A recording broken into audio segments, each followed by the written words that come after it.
I show 7 o'clock on the meter. Thank you for joining us today, guys. Oh, I just made contact with KG5MUC. Thanks, Kelly. Hopefully you're watching the stream. Guys, good evening. Hamradio 2.0. And I'll go ahead and stop the video here. Good evening from the island of Galveston, where it is not snowing. And we got some rain earlier today. It's been in the low 40s all day today. It has been cold and windy. I mean, that 40s is cold for Galveston, but I know my friends up in North Texas are not so lucky. I'll just put it like that. The the whole thing is quite I don't know. It's different. It's different. It's different. So I got a picture here. Or not a picture, but I got a video here from my friend Noel up in North Texas that I'm going to share with you guys real quick. Put that in there and go here. This is what it looks like in North Texas right now. Hopefully you guys can hear this. If I shared it correctly. Go to Galveston for some reason. Okay, Jason, I know you knew it was a good time to go to Galveston for some reason. I want to know who your inside source of the National Weather Service is, because thank you for leaving us this up in North Texas. Oh, still falling. Oh boy. Back to you. Oh, that's good stuff right there, my friend. So, snow in North Texas. It's not the first time that's happened on Valentine's Day. That's actually happened a few times in the past on Valentine's Day. So, I don't know, but it's really a thing. Snowing in Fort Worth. Kip says, happy Sunday from New Jersey. Hey, thanks for being here, Dan. Chasing Full Draw says he passed his general yesterday. That's pretty slick, pretty cool. Let's see, where did that go? There we go. Yeah, Chasing Full Draw, passed your general yesterday. Congrats on that. Thank you for being here with that. Always good to see folks doing stuff like that, and good to see people getting licensed and upgraded and everything like that. So we're going to bring on Hayden from Hamradio DX here in a minute. We're going to talk about the IC-705 and working FT8, not JT8, FT8 with WSJT-x, and some trials and errors that I have run into personally. That's going to be the theme of tonight's show.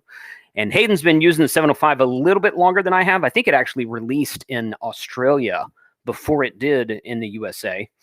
And so he's got a little bit more time with it. And he's got, if you guys don't have his channel bookmarked or subscribed, be sure to go out there and search for Hamradio DX. I'll get Frank to put that in the chat. I forgot to ask him about that a minute ago. A couple of announcements real quick. I do want to show that we will be, there will be an event coming up at the end of third weekend in March, I think it is, for the kickoff of Last Man Standing. The last season of the show is this season, and they're doing a special event station. And, well, they're doing several special event stations. They're going to have special event stations in all call areas, 0 through 9, KA6 LMS /0/1/2/3. Not sure which one I'll be yet, but I'm going to be one of them. So that's going to be fun. And I'm going to be, it's like a week-long event, and I'm going to be operating that. I'm just going to play a little bit of this real quick. If you're a fan of Tim Allen's TV series Last Man Standing, you'll have a final chance to contact the show's amateur radio club station before it goes QRT. KA0XTT-73. The week-long KA6 LMS radio special event starts 24th. on March 24th at 0000 UTC and runs through 2359 UTC on March 30th.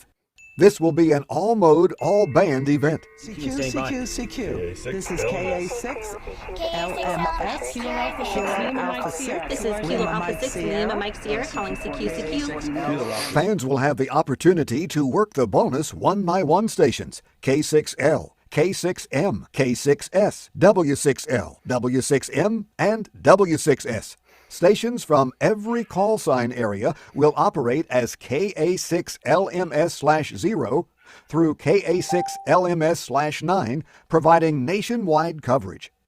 The remote operators are a virtual who's who of ham celebrities, contesters, and podcasters. A virtual Many- who's who, which is quite true. Virtual is the correct term for that. So I'm going to share that link in the chat. That's like a 3-minute long video. I didn't want to play the whole thing, but that's going to be a fun event. I'll put that in the chat right here.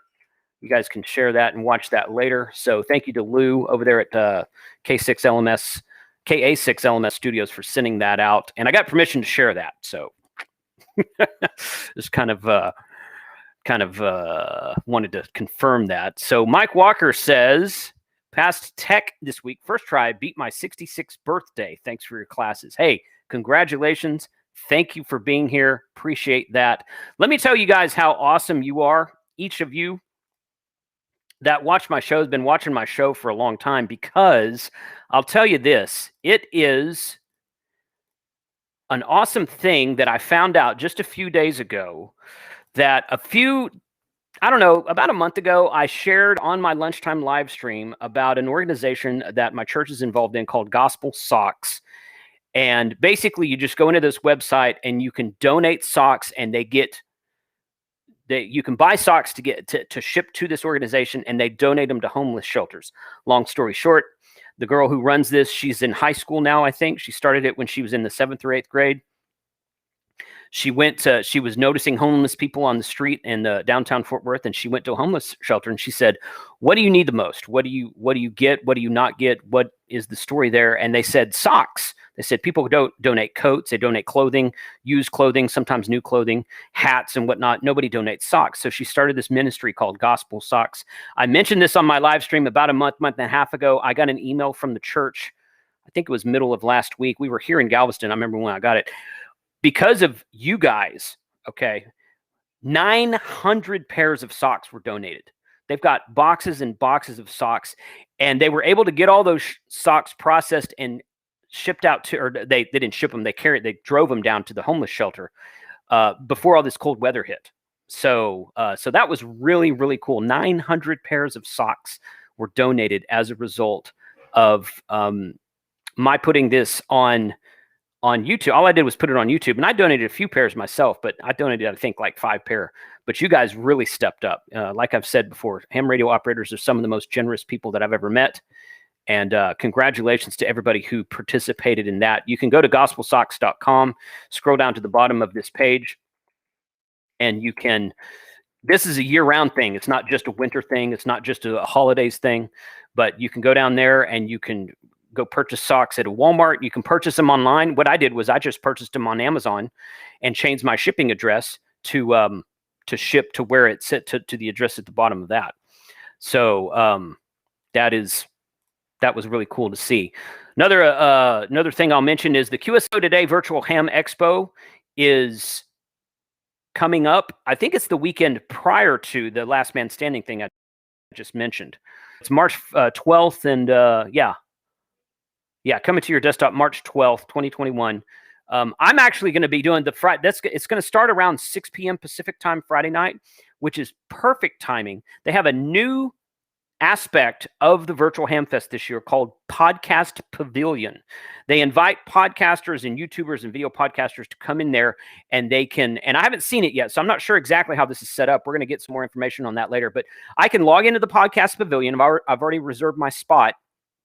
I can go in there and say, okay, Jason's going to go live, and then I can take that Podcast Pavilion feed with all the people who had logged into the QSO Today Virtual Ham Fest, and I can shoot it over to my YouTube live stream.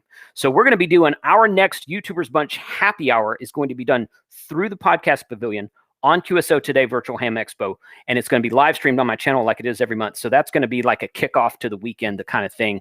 I might be able to take some people through a virtual tour of our booth and just talk about it and everything like that. So that's going to be a fun time to do. You can buy early bird tickets right now. Special thanks to a friend of mine, Steven KG50KB. He reached out to me and he's like, hey, how can we donate tickets? And I'm like, you know what? That's a good question. So I've sent that message to Eric and Brad out there. We're going to be donating some tickets to people, virtual tickets. I think they're $10 a pop. We're probably going to donate a half dozen or a dozen tickets or something like that. sometime on a live stream, maybe this coming Wednesday or this coming week sometime, or maybe on a week from today. I haven't decided yet. So more to come on that later.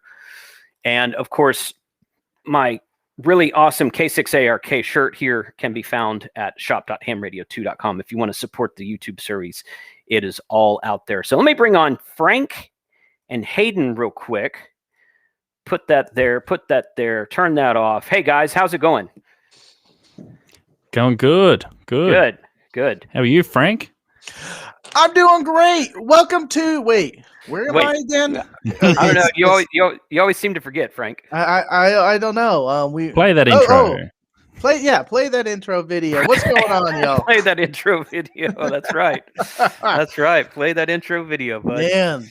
Jason, the KA6 LMS special event sounds good. I think I might try and participate in that. I'm a fan of the show and a fan of Tim Allen, and it looks to be quite good. In actual fact, a little while ago, I heard from the producer, I think, of that show, John Armadeo, who's an amateur, and he detailed some of the issues that they have with noise on that set with HF. Yes. It's terrible. Yeah, it is. Yeah, I've actually been out there. That I was privileged to get invited out there at one point in time, and they showed how bad the noise was. And it's just all the electrical appliances around there, all the recording studio, the cameras, and everything.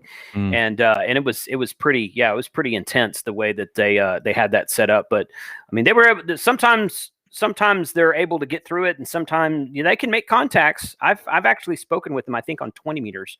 It was a pretty poor signal report, but I made a contact, so that's all that counts. So maybe they can get Tim on the radio just for one last contact or something. Maybe. Yeah. Maybe. That'd be awesome. Yeah, that would be awesome. That would be awesome. You're right about that. So cool, man. So Frank's going to be fielding questions in the chat, and Hayden and I are going to talk about the beautiful IC-705, which I have right here.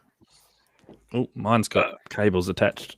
Yeah, mine's right here. I don't have my second or third camera set up when I'm here at the island, so I have to make do with what I've got here. So mine's right here. Is my blue screen working?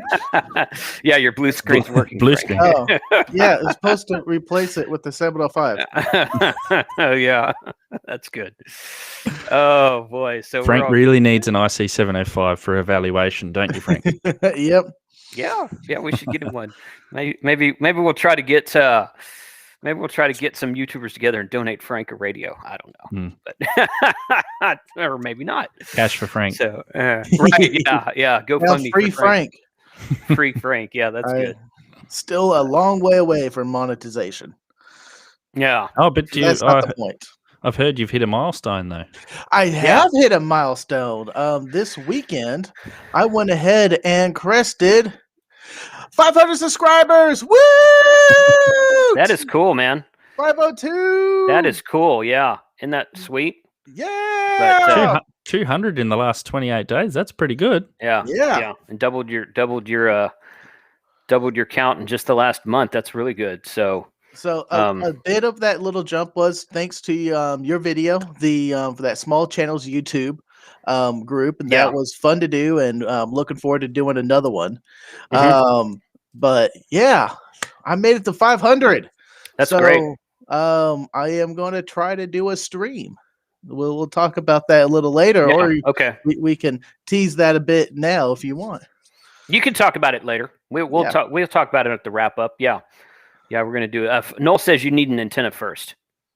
And he's probably right, actually. Well, so you've got a hashtag now, though, Frank. It's hashtag free Frank. Free Frank. Yep. Yeah, that's been going around a little bit. That's awesome. So, all right, Frank, I'm going to kick you out of the stream, and Hayden and I are going to talk for a minute, and then but you'll be able to hear us. And then if you have anything, just wave at me. I'll bring you back in, or send me a private message. That'd work too. All right, sounds good. Just let us know if anybody in the chat has anything that they need to bring up that I might miss. So, all right, man. So how you been? How's it? Hey, you guys are. Sorry. I need to adjust my camera. Yeah, Hold on. sorry. We should have tested that up front. I'll put it like that right now. Hang on, I can do that. If you go back, I'll do it manually. There okay. Whoa. There you go. There we go. That's it. You guys, it's summer down there right now, right? Yeah. Yep. Okay. So and you guys just did summer field day last month, right? Summer field day was last month. It wasn't a really good weekend around the country. I remember. Yeah. I remember. It looked like it was too warm. Yeah, it looked like it was raining or something. Y'all had storms down there that weekend or something. Yeah. So, but I see some of you guys with your winter field days. You've got, I think Adam had snow in California, so that's a lot cooler. Although the Texas looked pretty gnarly with the amount of snow that you had there. Mm-hmm. Yeah, it's been the last 24 hours have been really rough. So is that's northern Texas, is it? Yeah, that's called it's what's called North Texas. It's really kind of the Dallas-Fort Worth area, and the area of Dallas-Fort Worth all the way up to the Oklahoma border, which is about an hour and a half worth of driving. So it's probably about 60 miles. No, probably about 60 to 80 miles, somewhere in there. But yeah, that's what's called North Texas. Now the Panhandle is actually kind of north of us, but it's northwest, and we just call that area of the state the Panhandle. So it's strange the way it's named. I wasn't around when they named it, but that's what they call it. So don't worry, we've got some strange names down here too for some of our towns. I bet. Yeah, no, it's summer here, so today's 21 degrees Celsius. I don't know what that is in Fahrenheit, but I think next week we're supposed to get 36 degrees Celsius, which is getting towards 100, I think, Fahrenheit. So it's it's still warm. A little bit of time before winter comes along, but yeah, it'll be up on us in no time, of course. You said it was 21 right now? 21 today down 21? here. Yeah. That's about 70 degrees Fahrenheit. Yeah. We're definitely not in the warmest part of Australia. We're we're the southernmost state, so it's it can get quite cool here. But it is going to warm up during the week. So good. All right, so I was having my story, my 705 story, real quick for those who don't know. And Hayden's only got an hour. He's actually at work right now. He drove home from work to set up and come stream with us, and he has to go home from lunch break. lunch break. Yeah. Yeah, so, it's currently 12:15 here in so it's still it's daytime. Yeah, definitely. Okay. So I had some issues with my 705, and I reached out to Hayden because he's had one. He's done several videos on it, and we talked about doing some streaming together already. I just said, well, let's do this real quick. But basically, long story short, I took my 705 to Winter Field Day, and I didn't operate it at Winter Field Day, but we got to Winter Field Day early, and I set up a random wire, and I set up my 705, and I connected it to my laptop, same laptop I've got right here, and it is I just used a cheapy USB cable, and I did some calling on CQ on FT8 with WSJT-x. Didn't really make any contacts. It's only running 10 watts. A random wire wasn't that high off the ground, but I think I made 2 or 3 contacts. Only let it run for like 30 minutes or an hour. I just wanted to see if it'd work, and it did. It worked. So I take that exact same setup, same antenna, same coax, same USB cable, same laptop, brought it all down here. We set up and everything, and I set and actually the random wire's up higher in the air now than it was when I was at my hunting lease for Winter Field Day. But every time I would key up on WSJT-x, I'd get an error message in Windows that said the USB connection has been lost to the radio. So the cheapy little USB cable that I was using it was like it was dead or something like that. Turns out it was RFI. And I asked Hayden about it. I was like, have you seen this? And he's like, try this. And a couple things worked, and a couple things made it better, but nothing actually resolved the problem. And turns out it was just RFI getting back into the USB cable, because I wasn't using a shielded USB cable or anything like that. And I got a lot of, I signed up, there's a groups.io group just called IC-705, and those guys in there were telling me, they're like, yeah, the theory that they put forth was that there wasn't very good shielding inside of the 705. And I'd like to get your thoughts on that here in a second, Hayden, because I've always used just a cheapy printer cable with a USB-A on one end and a USB-B on the other end to connect directly from my IC-7300 to my laptop, same laptop. And I've done FT8 on it numerous times. doing it Parks on the Air, done it from the Deer Lease, done it from home, numerous times. Done FT8. Never had problems with RFI getting back into the radio, disconnecting the USB cable, and that radio is 100 watts, and this radio is 10 watts. And I disconnected from the external power source and just ran on the battery at 5 watts, and I was still getting the problem. If I turned it down to 1% power, it would eliminate the problem, but I didn't make any contacts doing that. So anyway, so turns out, long story short, which I'm not really good at making long stories short, but this is the concoction that I built. I've got this is a F240 Mix 31 toroid, as the Smoking Ape would say. Toroid. And I bought 2 of them, and I've got I bought this shielded USB cable. I just bought this off of Amazon. I didn't have time to actually shipping stuff down here to the island. Sometimes you can get it quickly, and sometimes you can't. But this is listed as a shielded cable. It came with 1 ferrite bead on one end, and I put a second one on the other end, and it didn't seem to help any. Well, it helped, but it didn't eliminate the problem. So once I wrapped this about 6 times, hopefully get that in the camera right there. Once I wrapped this about 6 or 7 times in here, and I've not had a problem since.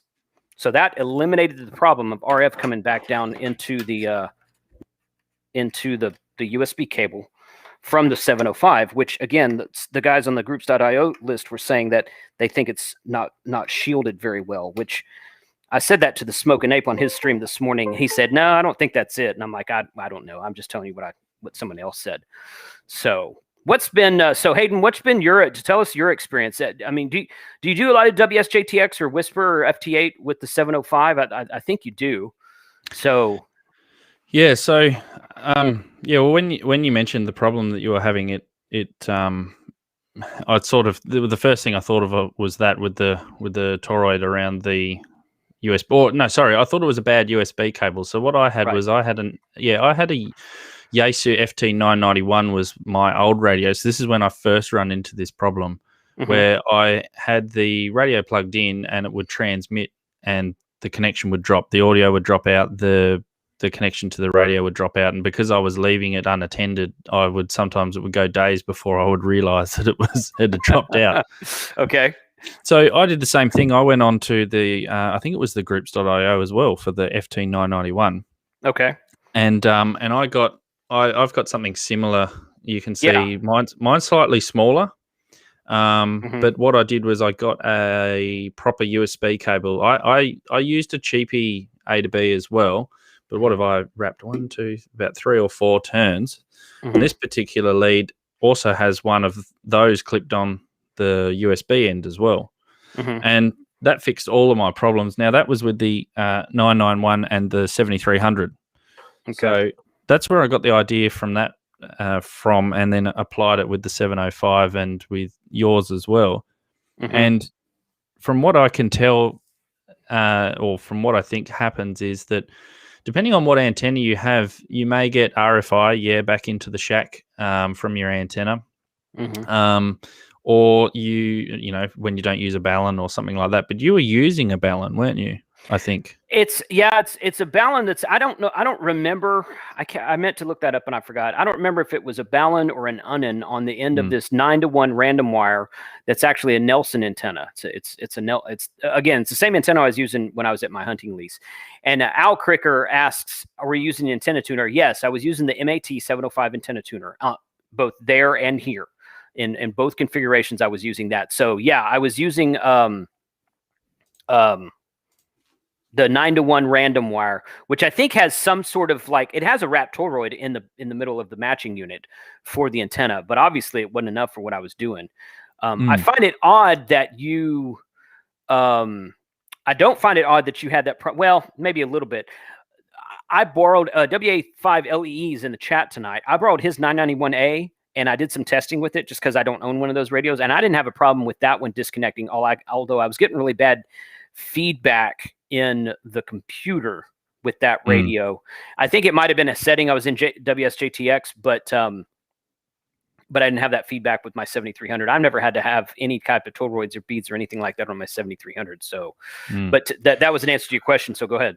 Yeah, well, and so what I found was with mine, I'm trying to remember, I think with my 991, I was running a Yagi antenna, but the problem that for 6 meters, but the problem was, I think, is common mode current on the coax line.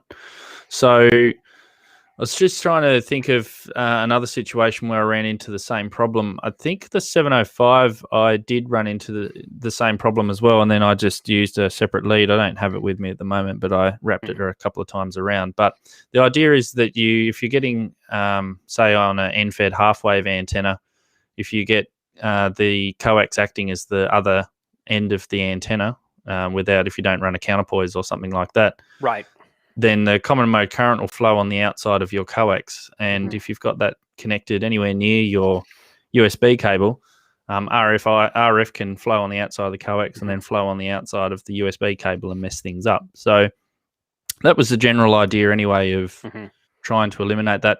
Probably better to try and choke the common mode current off your coax line if you can. But if you're setting up portable and out in the woods or something like that, and the thing is the 705 doesn't put out a lot of power, so you shouldn't have too much issue with common mode current. And it's what surprised me with your portable setup, because you move the exact same thing back, and maybe it's just plainly coax placement or antenna placement that's changed a little bit that's made it not work. So it could be, and that was another thing that somebody on the groups.io forum said, that they said, are you running a counterpoise? You should run a counterpoise. And I'm like, okay, I have no problem with doing that.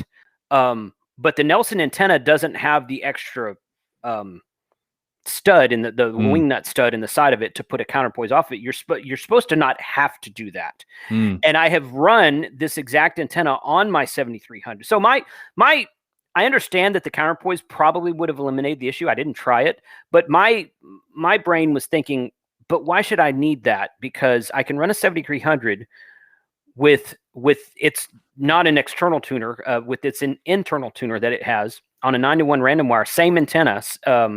Pretty sure it's the same coax. I could be wrong about that. And I never had this problem. So why on a 10-watt radio am I having this problem, and on a 100-watt radio I'm not? That was more my thinking. I was like, the counterpoise is definitely a way to eliminate the issue. Well, that goes back to your previous question about the shielding. So the 7300 is an all-metal case, as far as I understand, except for probably the front panel, which is plastic.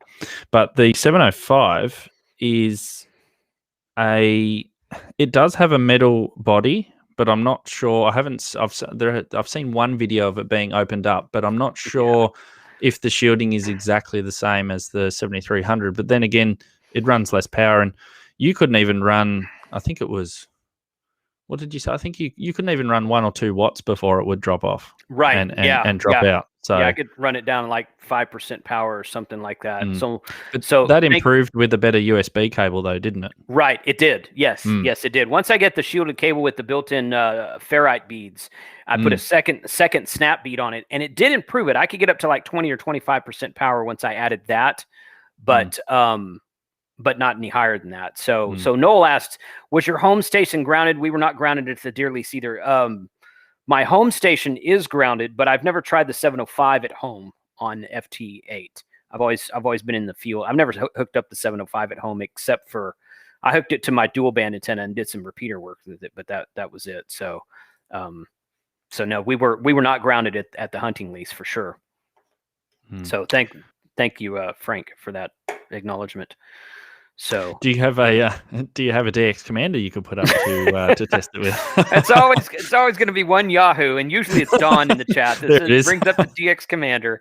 Yeah. But this is not a home. See, and that was the other thing. Kind of, if I was at home and running a home station, I'd have a lot better setup than just the purpose of setting up here.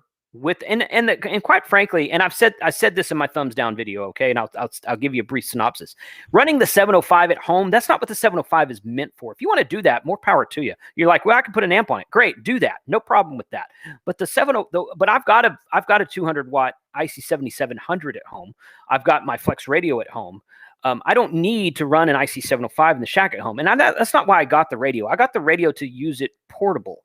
So yeah, you could go home with all the proper grounding, the proper and the better coax, and everything's nice and neat and moved away from the shack as it should be, and that's great. But that wasn't the answer to the problem I was seeking. I was trying to set up portable in a portable temporary location, which is what this is. And I was facing an issue that I hadn't faced before when I've set up at other temporary portable locations. So I was trying to answer the question of why is it happening here and not elsewhere? And I don't know that I ever actually got an answer to that. I mean, because I didn't have to use this big toroid twist with the USB wire on the other location, but this did in fact fix the issue. So. And I mean, we've covered this before too with the 705. There's so in Australia and I think the UK as well, there's a license class that only allows 10 watts. So for that license class, if you want to buy the 705 as your first radio and you only want to run 10 watts, then yeah, go for it and use it as your home base. But I think the 705 is designed to be a portable radio and QRP type system. So yeah, taking it out like you did. But the other point that you made too about the USB cable with the toroids, if you're going out portable, the last thing that you want to do is put up your antenna, set up your computer, and you sit down, and then you go to transmit, and the thing doesn't work. So it is good to try and test these things at home. But if you do have the ability to, bring a toroid with you, even one of the things that you might do is try the snap-on ones, because they might be a little bit more convenient than winding it through a toroid like Jason and myself have done. But yeah, high quality USB cable. I'm not sure where you'd get those over there. Probably Walmart, I guess. Would they be high quality? I don't know. No, I don't know about. I don't know if online, you get a high quality USB. Amazon. Cable. Amazon would. Yeah. Amazon's definitely better. There's an Office Depot here in town on the island, and I did a brief search. I was up there looking for an HDMI cable anyway, and I looked for USB, and I couldn't really find anything that was it didn't look like it was any better than the first one I had, because the first one I had was a decent. It was like a 3 or 4 foot, and it's the cable that's got the cloth wrapping around it. There's a name for that, nylon wrapping around it. So so they're pretty sturdy cables, and they're made to be stretched and bent and everything. So it's not like the cheapy, hey, I bought it at the 7-Eleven down the street cable, because they have cables at 7-Eleven now. You can buy stuff like that there. But yeah, we have $1 or $2 shops that sell those cheaper cables, which you probably wouldn't buy. The other thing that I will mention is about putting the toroid on the USB cable is just make sure there's no strain on the connector on the 705 when you do that, because it's only a very small micro USB connector, so you can easily bend that. So yeah, that's just another thing to watch out for if you are doing that. But the process of elimination basically was to figure out what is causing it. And the first thing we did was we swapped out the bad cable. It improved a little bit. So then I mentioned about putting the toroid around the cable, and that solved your issue. So the issue probably is antenna related rather than the cable, but it did fix the issue. So yeah. Yes, it did. Yeah. And you mentioned beads a minute ago. I think that's what Don's asking about. I have both clip-on and donut style. Is there a difference? I guess, are you talking about these for the donut style? And I don't have my clip-ons here with me, but I tried the clip-on ferrite bead.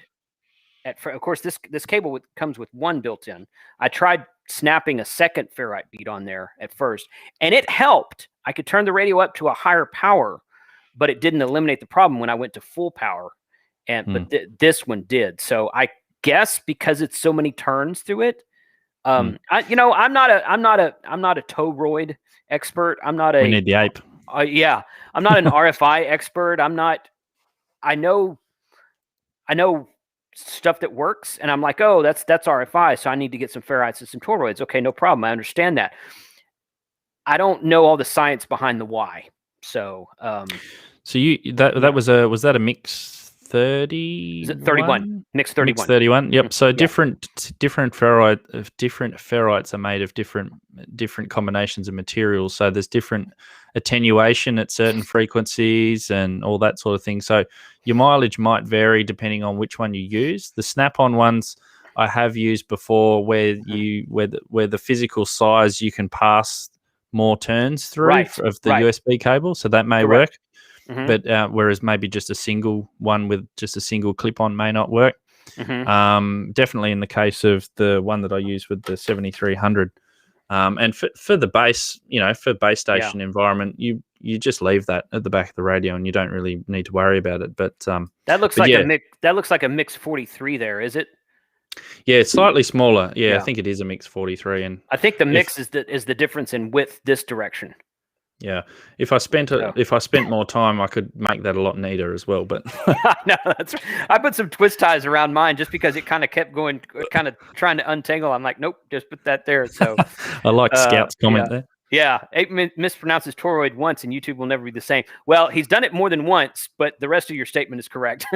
So very, very true. So yeah, that's sort of how we fixed the USB problem. I don't think that it's a problem with the radio. I think it just depends on your setup. Each setup's different. Each antenna's different, and you may or may not have the issue. But if you do run into it, as Jason said, check out the groups.io. They'll always be helpful to help you out. Yeah, those guys were really helpful too. The IC-705, I think it's just main at, or I don't remember. Just go to groups.io and search for IC-705. There's one that's just called IC-705 at groups.io. I don't remember if that's the email address or the group name, but those guys were really helpful. They were like, oh yeah, you just need to, they're like, it's kind of a common issue. And I'm like, okay, it probably is a common issue. I just hadn't read up on it because I haven't run into the problem myself yet. So, but yeah, they were quite helpful to provide that info. Digital Analog Ham in the chat as well says that he's found the same thing. Passing the wire many times through the clip-on ones through the cable is far superior than just clipping it around. So. And there's also a comment from Dan KD2FMW. Mine was an FT140, and the mix is the type of material, the ferrite material. So gotcha. Okay. Yep. Okay. Yeah. So this is an FT240. Yeah, and slightly bigger. Yeah, it's a little bit bigger this way, but I think it's thinner this way than the one you just had. So and definitely heavier. This one's very light. Is it? Yeah. So this one's pretty heavy for what it is. I mean, hanging off the end of the cable. Yeah. Like I'd much prefer that one if I was worried about the connector breaking off. That's for sure. Yeah. Let's see. AA0Z. So Frank said, point out Kyle in the book, Yankee Clipper Contest Club has the Bible on common mode chokes. It's very good how-to for common mode current. You know what? Maybe that's an episode we can kind of go through that one of these. I don't know how big the Bible is, so it's probably more reading than I want to do in one sitting, but that might be good also. But, and as you said, like different antennas, you'll have different experiences with them. Right. So if you're running just VHF and UHF, you probably won't come into this issue, but if you're running HF, then you probably will. I think HF's been the time when I've run into the most amount of problems. So. But you're running FT8 and running Whisper and FT8 on VHF and above is not that as popular as HF, of course. Right. Yeah. No, it's not. It's not. But it's fun to do. It's really fun to do. And the fact that this radio will do it is really great. It's kind of one of the things that it has that other QRP rigs like the Zygu and the Elecraft series don't have. The Elecraft, you can get a board for the Elecraft KX2 and KX3 to add 2 meters. Of course, it's an add-on like everything on Elecraft. But as far as I know, they don't have anything besides 2 meters. They don't have a 70 centimeter board, I don't believe. But it's good to use. It's good to use for that if you're wanting to use FT8 on 2 meters, 70 centimeters, then it's a good choice for it.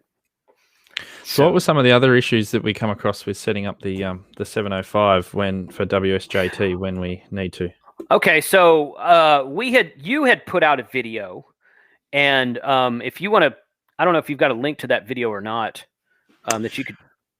Frank was going to pop the playlist for my 705 videos in the chat. So, okay, we'll ask him if he's done that. Frank, you got just dropped it in the chat. Okay. Boom! I was waiting for you to point it out. And bring it up. I see the link to his channel. No, there it is. There it is, right there. Yeah. There it is. Okay. It's a little bit of a delay. You would think I'm off my game here. Yeah. You think I'm pulling up Astro Leah's Twitch stream to watching him play Mario Kart or something? I don't know. T.O. was in the house as well. I saw him earlier. Was he? Okay, I missed him earlier. So thank you. Welcome to the stream, Steve. But so when you had put out a video early on about how to get WSJT-x to recognize the 705 and what all the settings were and everything. Chose the IC-7300 because the drop-down menu didn't include the 705. And you have to go in and change a few things in the 705 menu itself and then set all that up. So I had that set up and running. That's what I used when I was at my hunting lease. And then when this new 1.20 firmware came out, it has a pre-made mode now, or preset. You can go in there and say preset to FT8. And I'm still not exactly sure what that does besides just change the mode to USB upper sideband digital. It does that automatically when you change it. I think it might change the bits also in the baud rate, but I'd already set those, so it didn't really change anything on mine. But so when I upgraded firmware, I had already set up my WSJT-x according to what your video said, to fake it as a 7300. So I went into the preset for the FT8 on the new firmware, and the computer wouldn't recognize the radio. So I just turned the preset off, connected it back to the computer, and it was fine. That's what I used for Winter Field Day weekend, the day before when I set up and did those 3 or 4 contacts, was that mode. But when I had to go in and figure out this current problem, I'm like, you know what? I'm just going to go through and reset up. And turns out WSJT-x version 2.3.0, which is fairly new, because I looked like a month ago, and 2.2.2 is what I was running, and that showed to be the latest one. But 2.3.0 is out, which includes a 705 option in the drop-down menu. And they have a 2.4.0, I think, that's out for alpha or beta testing right now that you can download and tinker with if you want to. But the current production version is 2.3.0, and that so far I haven't used 2.3.0 with my 7300 or with my Flex radio yet. But for the 705, and hit that drop down menu, go back to your radio, reset everything, use the preset, and boom, you're done. It's very simple. So if you haven't changed anything, you should just be able to turn on preset at 705, get the WSJT-x version that supports the 705, and just set everything up and go. Yeah, my video is a little bit out of date now. I'll probably need to do a new one with the fact now that the 705's supported in the newest version of WSJT. But yeah, that's essentially what happened with mine.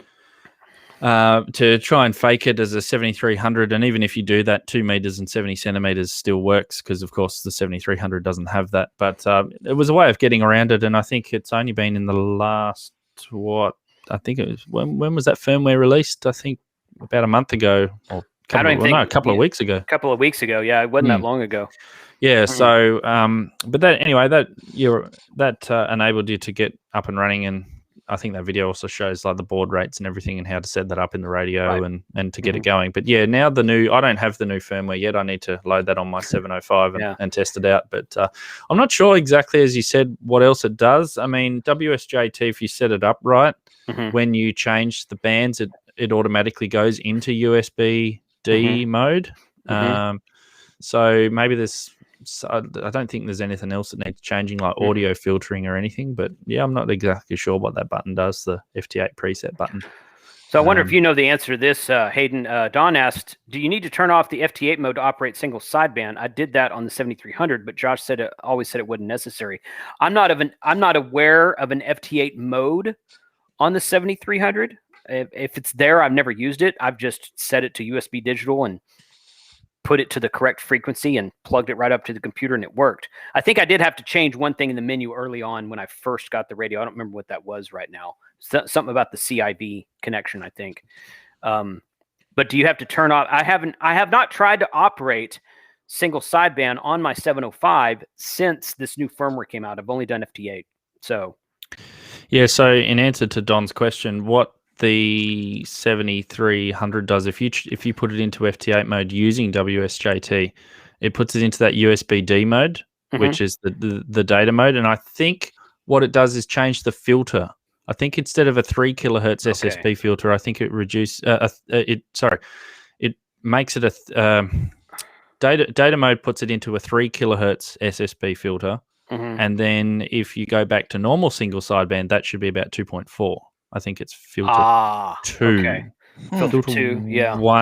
Filter 1, I think, is 3 kilohertz. I might be wrong there, but filter 2 is 2.4. Gotcha. So one right now.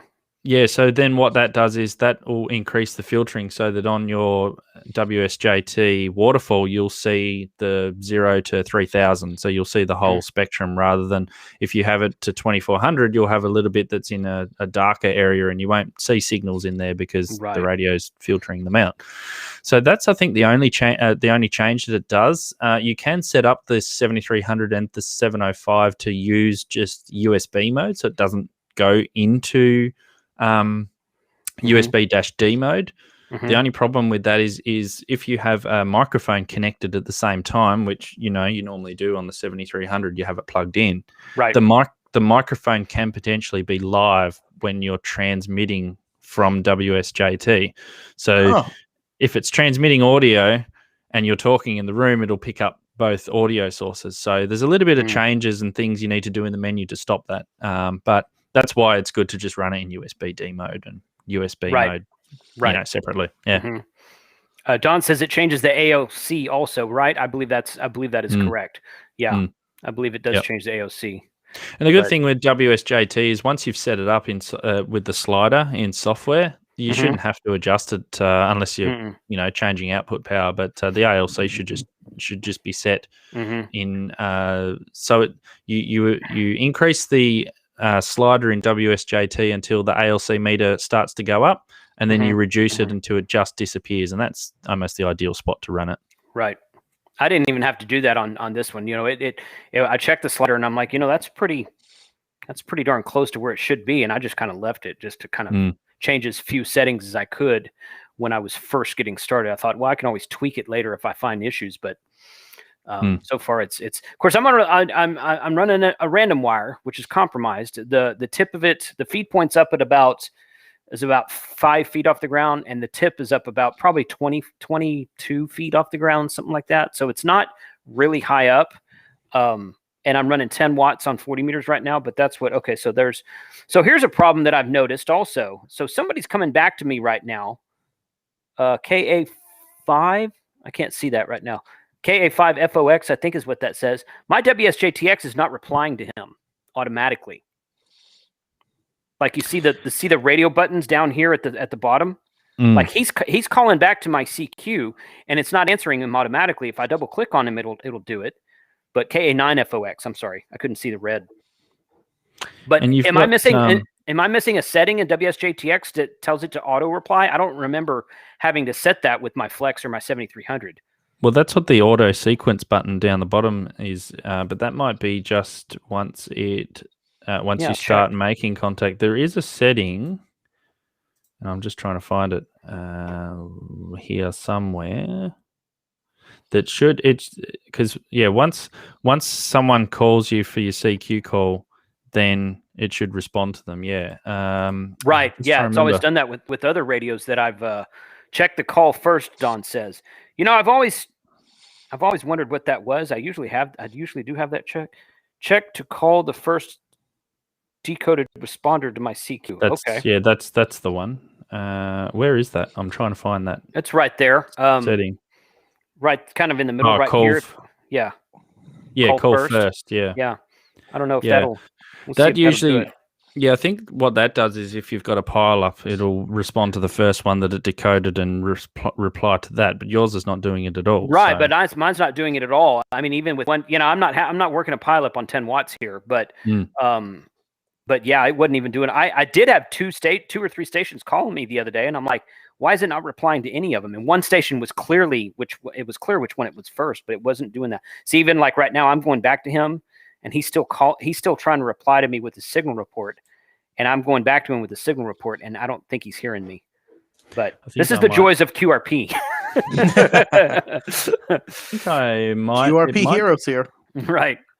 I'm just bringing up the user guide now. I'm pretty sure that setting, you've got CQ only ticked. And I do. But that only shows me what's over here on the left column. If I unclick, it'll show me all the QSOs going on the left column. That doesn't. I don't think that has anything to do with the right column. No, that's all right. I was just trying to compare it to what I've got set up because I know that mine automatically responds to CQ calls. Right. Yeah. But they're the only changes I could see that are different. Yeah. It's an old. Ron Stark says it's an old bug with WSJT-x. It's the focus. Your catch bucket is focused. Catch bucket is focused. Well, you've got the latest version of WSJT. I do. Yeah. This is 2.3.0. So yeah. There could be still a bug there. Catch bucket, is that what your received write transmit boxes, or your received boxes, your write box? No, so the write box is receive activity. Right. So on your waterfall, the little green bar, that's what that's hearing on the frequency, and on the left is pretty much all the entire band that's being decoded. Oh, so I was backwards. Right. Yeah. Left one. Right. Yep. Yeah. But no, it should respond automatically to the CQ call there. Maybe it might have something to do with the stroke QRP at the end of your call. You know what? I've had a lot of people tell me that, and I don't think that's it. And let me tell you why. Because from my Costa Rica station, I operate all the time as Tango India 7 stroke KC5 HWB. I've made over 1,000 contacts with that complex call sign on WSJT-x. And in fact, that was an older version, but because we didn't have it, this was before we had this version. So I don't think that's it. I see complex call signs out there, and sometimes they can get too long. Sometimes if they get too long or something, I have a 2x3, so I have a really long call sign. But I don't think that's it, because I've used a call sign with that length, which is my full call sign / and then 3 digits. Of course, it's 3 digits / and then my full call sign with the Costa Rica station. But I've made thousands of contacts with that complex call sign from Costa Rica and never had any problems. Sometimes people come back to me and are like, dude, you're not replying to me. You need to change your call sign. I'm like, seriously, I just made like 150 contacts before you called me. I don't think the problem's on my end. But sometimes it's the clock. Sometimes it's just propagation. It's not always their problem. But, you know, sometimes it's just radio operations, man. It's like QSB, like you're calling a station on voice in QSB, and you hear him and he's booming in there, and you go back to him and then he's gone. Where did he go? Is he ignoring you? Well, maybe he's coming back to you and you're just not hearing him. So it could be either one. Is your so you're not calling CQ at the moment, are you? Because Enable TX is right. I was going up to this KA9FOX station, and he was not replying to me. So I'm going to go ahead and start calling CQ again. And I've got call first checked, and I want to see if somebody replies to my call. I want to see if it picks them up. So, yeah, because I also do have there's another setting which I don't have turned on at the moment, which is in the WSJT-x settings. Double click on call sets TX enable, so that way you can easily, if your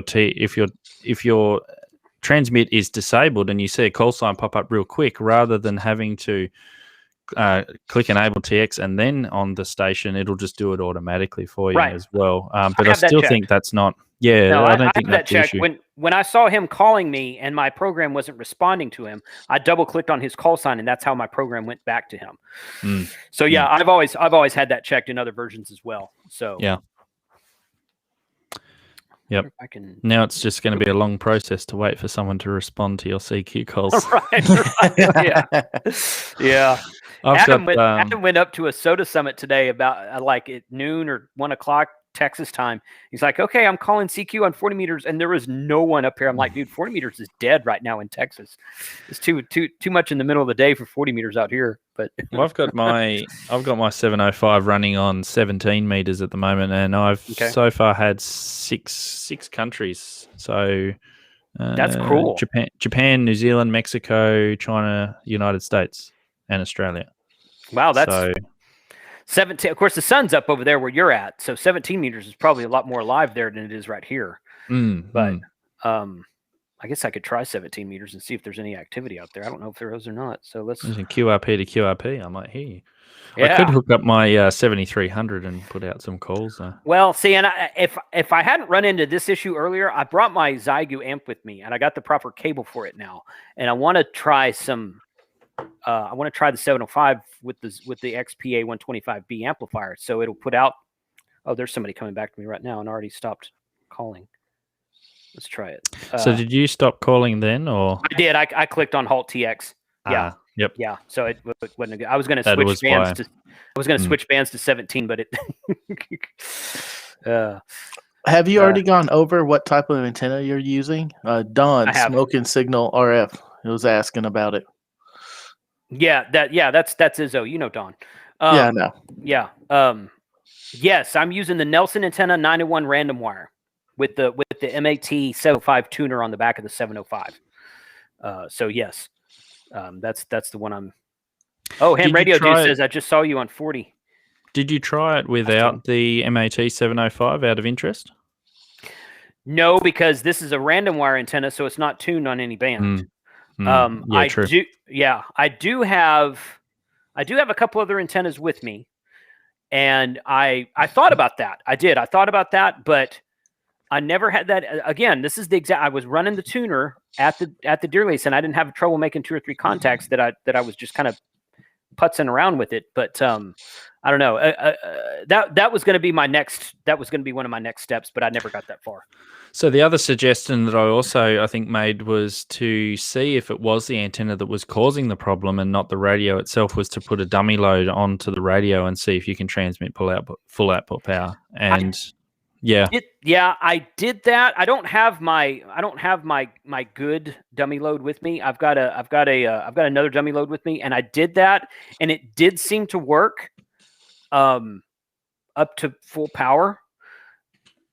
But I didn't know if that meant it was the coax or the antenna or the placement of the antenna once I put it back on the antenna. So that was not something that was about the time I was asking a question in groups.io, and the first thing people came back to me with was get a Toroid and wrap your USB cable in it, and that's what did it. That's what did it for me. So maybe Icom should. It actually surprises me that Icom didn't supply with both the 7300 and the 705 a proper USB cable. Yeah. To run. It would have been handy, but it's sort of supply your own.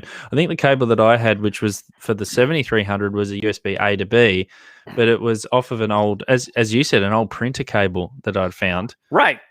But the cable was no good. It was poor quality.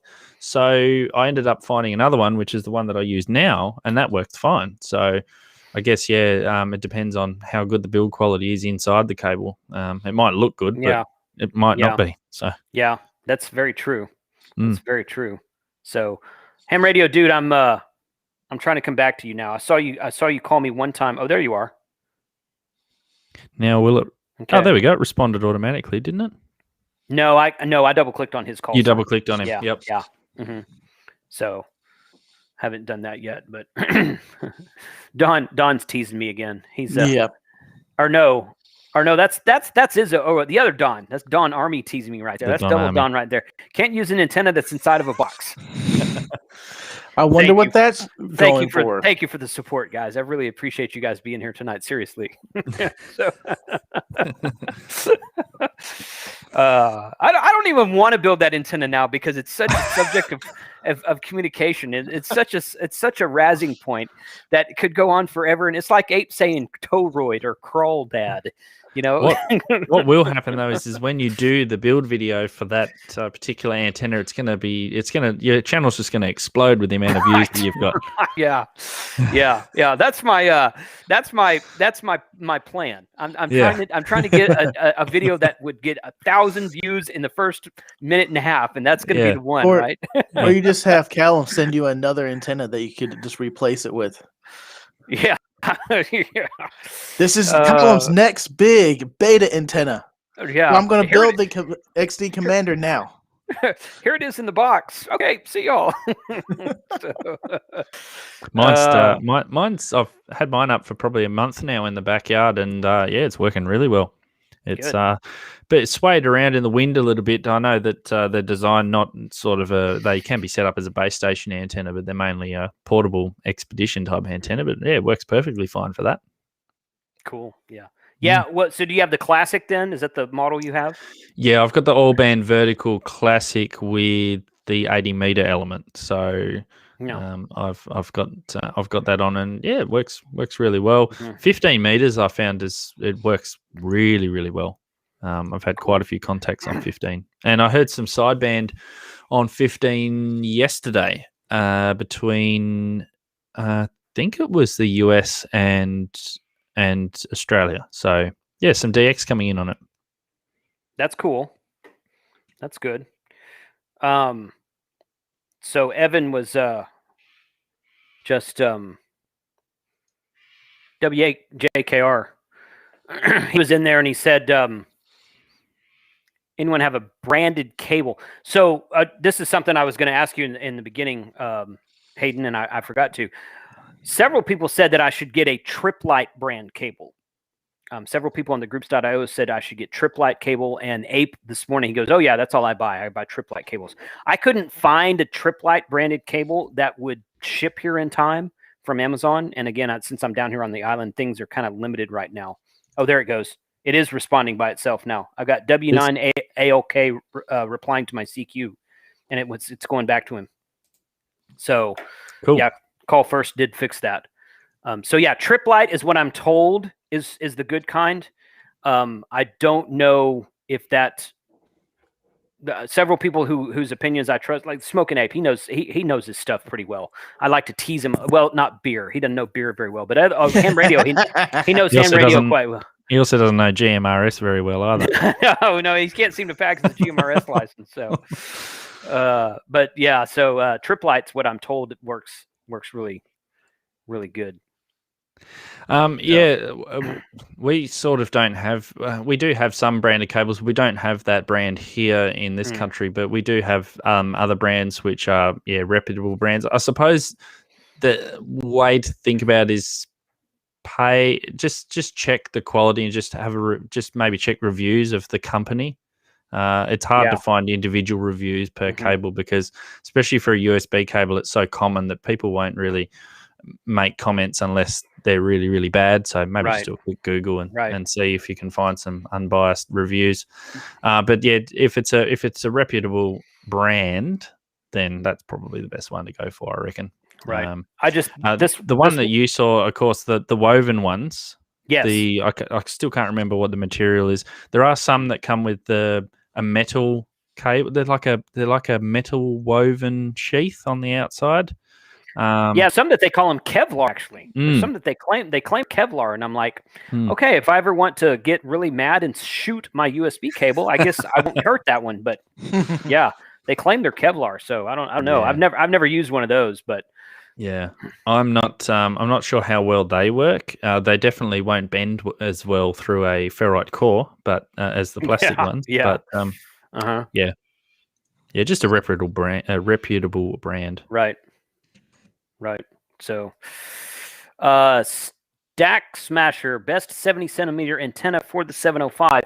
Are you wanting to do FM on repeaters, or are you wanting to do sideband or CW on a horizontal antenna? So that's a question right there. Honestly, I at my hunting lease, I string up a roll up J-pole from Ed Fong. That's a dual band, 2 meter 440, and it works all the repeaters. And we talk a lot of simplex up there as well. I was talking simplex to when you pull off the main highway up there to the farm to market road. It's about 11 miles from our lease, and I called. Jake was coming in. I said, "Hey," he goes, "Man, I just pulled off the highway. Where are you?" I said, "I'm at the lease." He goes, "You're coming in perfect." We were on simplex, so it was about 20 feet tree. I just strung it up in a tree with paracord, and that worked good. Yeah, FM repeater. I would those Ed Fong antennas are quite nice. If you're talking about a permanent install, I would get like a Comet or a Diamond probably. But if you're talking about portable ops, those Ed Fongs are nice and small and easy to deploy and that kind of thing. So they roll up nicely, get put in the pack. I have mine a little, paper clip that you can just clip onto a tree branch, the highest you can get. And I ran like that for years in the apartment. Yeah. I run the diamond antennas base station at home. So the X50, the X30, X200. So the Comets have got a similar antennas as well.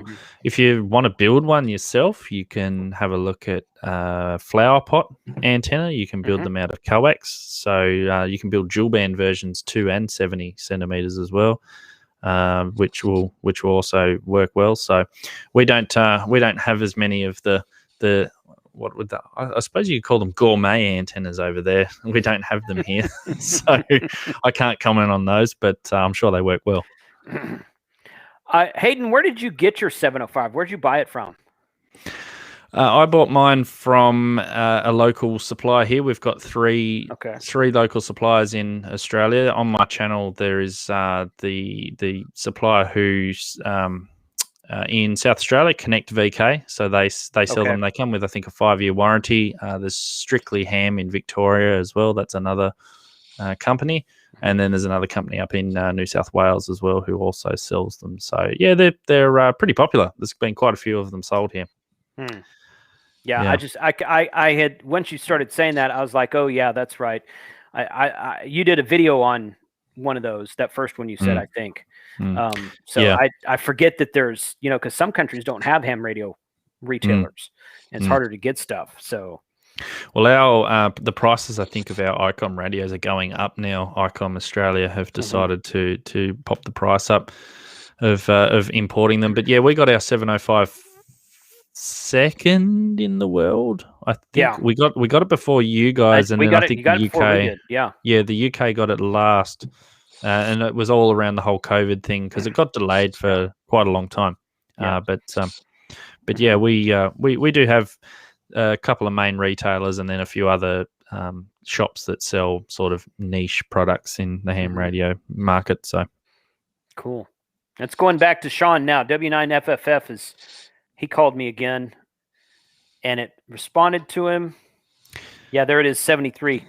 Contact made. Woohoo! Yeah, that took a while. Yeah, it did. Yeah, because we were tinkering around with this the other day, and he's like, "I hear you." No, I don't hear you. I hear you. I don't hear you.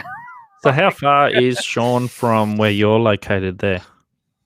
Oh, where is Sean again? Sean, tell me your state again. I don't remember if you're in. Remember where you are. You're not in California. I forget where he is right now, but he's up north somewhere. I noticed that Don N5SKT in the chat put Australia is a big country, though, Jason. It is a big country, but it's not very populated. There's a lot of there's a lot of land, but not a lot of people. per capita is not, it's not that big, but yeah, there is a lot of land. Yeah, I think the whole of Australia will fit in the United States. Of America, so Chicago. He's in Chicago. Okay, so that's probably, mileage wise, I'm gonna guess 1,200 miles. If I were to drive to Chicago from where I'm at, it'd be a good 15 hours, something like that. A little longer than that. Maybe a little bit longer than that, depending on So yeah, something like that. So hey, 10 watts to Chicago, I will take that. That is cool. So, good deal.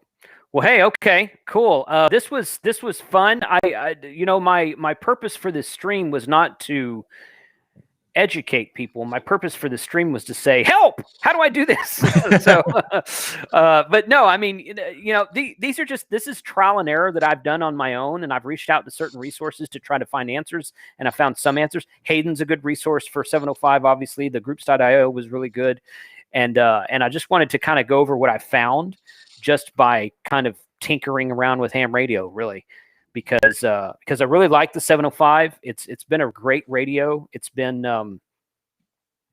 okay. So who saw my winter field day video with the Buddy Hex?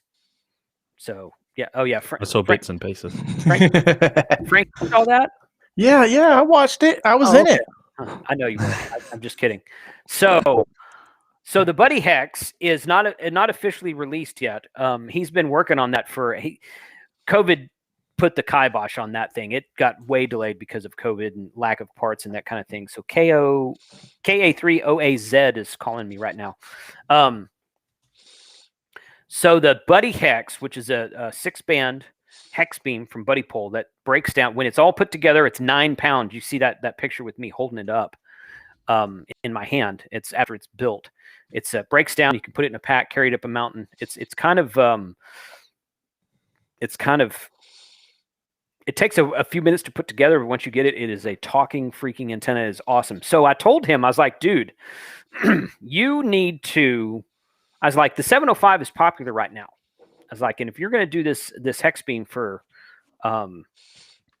portable ops, which is what it's all of his stuff is for portable ops. I was like, put a 7th wire on it at the bottom for 2 meters, so people can do 2 meter sideband because it's already built into the 705. So like a week later, he sends me a picture. He's like this. He put a little wire at the bottom that's about yay big. I'm like, yes, just like that. That is awesome. So he's gonna. I don't know if it's gonna be an add-on kit or if it's something that's gonna come with it because it's not much wire at all. He's like, yeah, you're not gonna break any polyps, but it will work. And I'm like, okay, cool. That's great. In fact, you can. I will share. Hold on. Let me kill that real quick, and let me go here. Yes, I had the biggest head of them all. That right there. I can fix that, Frank. Oh no! Yes, right there. Okay, if you see the little itty bitty wire at the very center there, that's that's going to be a 2 meter wire. And I said, "Do you have to rebuild the whole thing?" He goes, "No, it's just an add-on." It's like, sweet, nice. That is going to be awesome. So we should have put a camera on that hex beam before what we did when that giant wind was blowing, man. I swear that almost went 90 degrees. It did go 90 degrees. Yeah, it did go 90 degrees for a second. But I put a camera on it. I recorded it for 45 minutes, and there was one time where it went almost all the way over, and I got that. That's in my winter field day video. Yeah. What's the hex beam? Where's that from again? Buddy Pole. Buddy Pole. Buddy Pole. Yep. It's not been released yet. It's in prototype. Well, it's pretty much done. It's like he's making a few small tweaks to it, but it's in pretty much production form.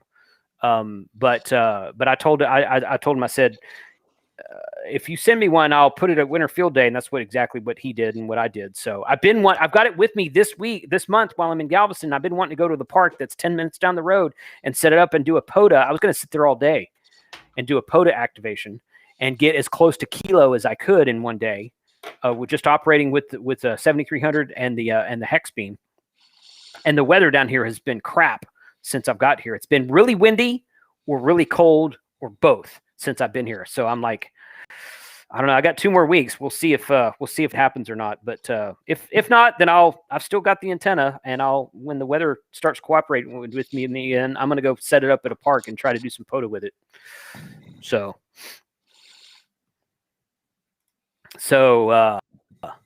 Vax, is this devil worship? No. Devil worship. No, there's no Miller Lite drinkers on the stream tonight, so we're good. So. Nice comeback. All right, man. Hayden, you probably are getting close to time to need to drop. So any last and parting words or anything? Oh, your mic died. Oh, that's you. Oh, no. Oh, your mic died. Okay. Okay. Well, sorry, dude. Is it what is it? Is it like a plug or something? I don't know. It's battery. I'll rejoin. Okay, yeah. Drop and rejoin. Do that. Well, in the meantime, I went ahead and posted his YouTube channel in the chat, and he also wanted to highlight his 705 tutorials and setup playlist. So I put that in the chat also. Yeah. But man, there's a lot to it. I thought it was just simple plug and play.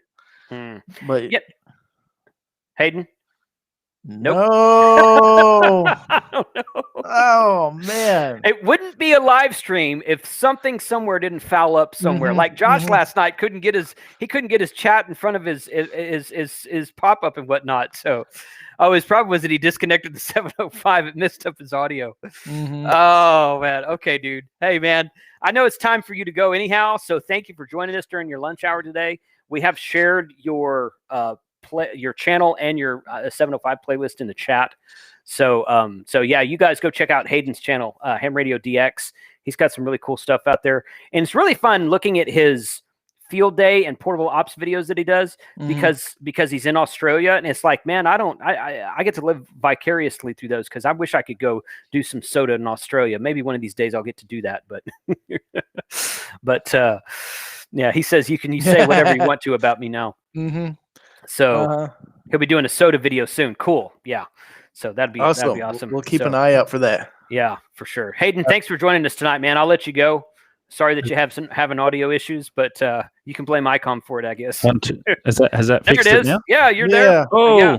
Managed to get it going again. Yeah, I disconnected my 705 and it messed up the settings, but I found out what it is. That's cool. Yeah, so just before we do go, one of the questions I wanted to ask was, what's your favorite 705 add-on? Because I noticed that you had a cool-looking bracket holding your 705. Yes. What is that? Yeah, so that's made by a company called, I think their name is POV, P-E-O-V-I. Can't quite see it. Something like that. Sorry. Sorry about that. Thank you for telling me that. Yeah, that looks pretty. That looks so this cool. bracket, it's got mount holes in the side and the top, and the other side it's got a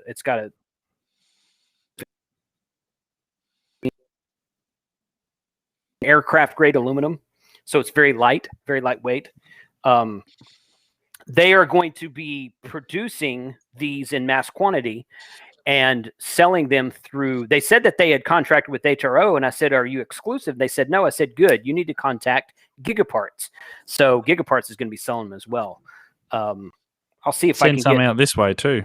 I'll see if I can get them to. Yeah, they put my channel name on the handle here. Yeah, and on the back of the handle is my call sign. Ooh, that's pretty cool. So I'll see if now the ones that they're selling through Gigaparts and whatnot are not going to be customized like that. Obviously, they can't do that. But I'll see if I can get them to make you one with Hamradio DX on it. Hayden, I'll ask them. And ask them if they would have a supplier or where those from here can buy them, because I know that there'd be plenty that take them out portable. That looks really good. Little carry handle and everything.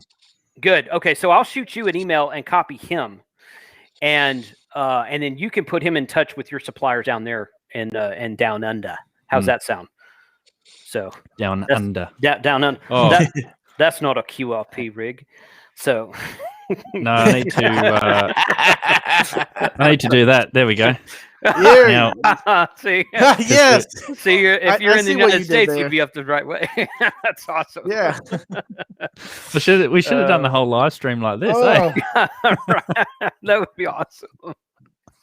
Oh, that's good. All right. No worries. Thanks, guys. And you mentioned before I will be doing a soda video very soon. I just haven't had enough time to go and do it, but I'll do it before it gets too cold here, and definitely you'll be able to see the bush and see what it looks like. Awesome. That'd be great. Thanks for joining tonight, man. Really appreciate it. No worries. Thanks, guys. Thanks, Frank. See you, Frank. Adios, man. Have a good one. You too. See ya. All right. See ya. Cool. So, Frank, what did you want to say something before you want to talk about your upcoming live stream? Yes. Since I hit 500, I want to do a up-and-coming live transition troubleshooting stream. Yay! At the end of this video, I will be posting on post directly live a video explaining what is going on. And hold on, I have another transition here. Go ahead. Boom! There we go. My video's back. What's going on with my 9800? I'm having weird interlacing issues when I transmit, and it's capturing a Spanish station, local Spanish station. I don't know where it's coming from, but it's coming from somewhere, and I want to troubleshoot it live on the air and I'm gonna try to set up this complicated rig. And for my first live stream, I should keep it simple, but I'm probably going to keep it far from simple. I'm going to guess that this will fix your problem. Seriously, I'm going to guess that this will fix your problem. It could. So, it's going to be next Sunday, the 21st, 2 p.m. Central Time. Okay. And the preview / the basic diagnostic and show you what's going on. I have a transmission from both the transmitter, me, and the receiver, and I got them in the video, and you can see what is actually happening. So go to check that out. It's going to go live soon as we wrap up here. Good. Okay. I do want to give a shout out real quick to Chasing Full Draw. Thank you for the super chat of 556. Really great to have you here tonight. Great questions also. And also Stack Smasher for a $20 super chat. Thank you very much for that. Great help on the show tonight. WB2QJ, I just made contact with you. Faded out. You went QSB for a minute, then you came back. So got that contact in there as well. Cool. All right, Frank. Well, hey, yeah. So 2 o'clock a week from today? Week from today. Okay. And following up that, are we doing another live stream? We're talking about it. 7 o'clock. So we're gonna a week maybe from today. Yeah. Yes. Yeah. So we're gonna do yes, we are. I'm gonna try to get my screens right here. W8KJR. Hey man, thanks for the super chat of $4.99 tonight. Appreciate you guys being here as well. It's always good to see you HRCC guys over here. Appreciate that. So yes. So somebody had mentioned earlier about hold on a second. Let me pull up my calendar here because I gotta figure out the date. Mm-hmm. So next week I'm gonna be we'll have another stream next week. I don't have the plan set up for that yet, but no, not that one. I think it's the 7th. I think it's March 7th. I believe it's March 7th.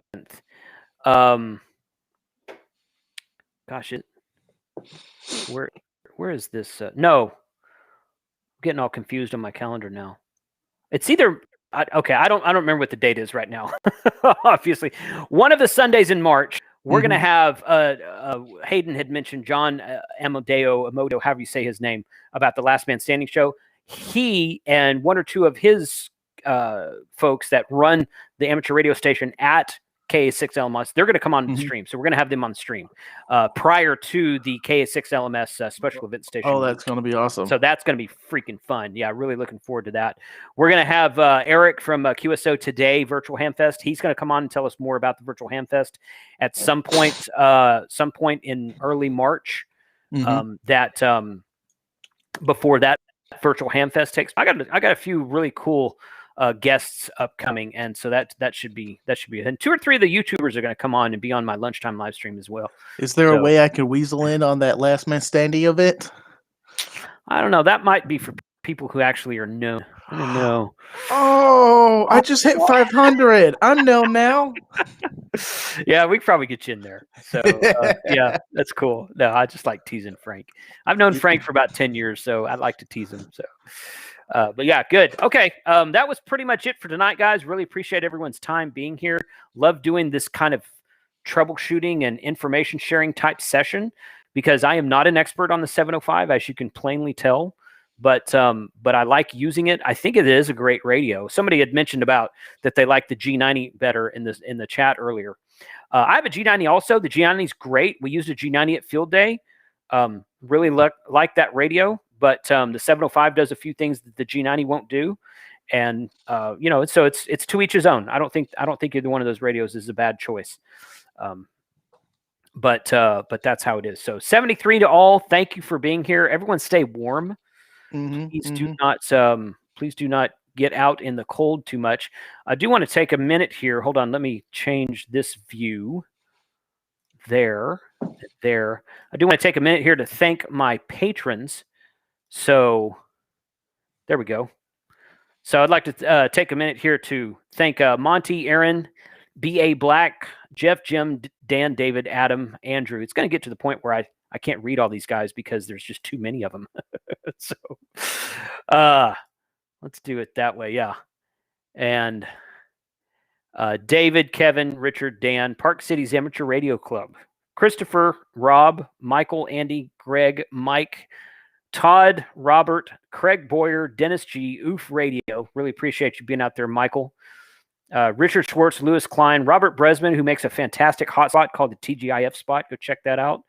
Randall Hensley, Hawk Bennett, James Dallas, Paul, Lennox Guy, Bill, Mike, and David. So thank you to those patrons who really, really help in making this show possible and pushing it forward. Patreon.com/hamradio is my Patreon address. You guys can go check that out. Videos are shared early to the patrons, so you get to see them before they go live on YouTube. And I'm about to start doing some exclusive Patreon only videos. Ooh. So that's gonna be fun upcoming. So there is that. Okay, good. Frank, anything else before we close it down? Nope, that's it. I am Tank Radio. That's Tank Radio at youtube.com. I need to throw that link up. Have you created a custom URL yet? Yes, I have, but I overwritten it by accident when copy and pasting one time by Ham Radio's dude. I think I've been linking all night to try to link my channel every now and then. And I've been linking to his. Oopsie. Okay. Yeah. No, but that's cool. That's cool. Yeah. I was also going to throw out there one more time. Special thanks to Hamradio DX. I just posted his channel one last time in the chat, and yeah, definitely go subscribe to Hayden if you're not a subscriber on his channel. He's got some good stuff, and it's a different perspective since it is from another country. So 73 to all. Thanks for being here tonight. Monday night Ham Radio tomorrow, starting about 5:30 p.m. Central Time. We've got videos up from 6 or 7 different channels, and it's going to be all about the new technician. Videos targeted to someone who just got their license or is just about to get their license, or maybe you've been licensed for a while and you just haven't ever done anything. You're like, maybe I should actually do something with Ham Radio. Those videos tomorrow night are going to be for you. 73 to all. We hope to see you in the chat tomorrow night, and everyone take care. 7-3. So I'm going to let the timer run out before I click go on it. So Ham Radio dude had the super chat as well. Thanks for the 762 super chat, Ham Radio dude. Everyone have fun.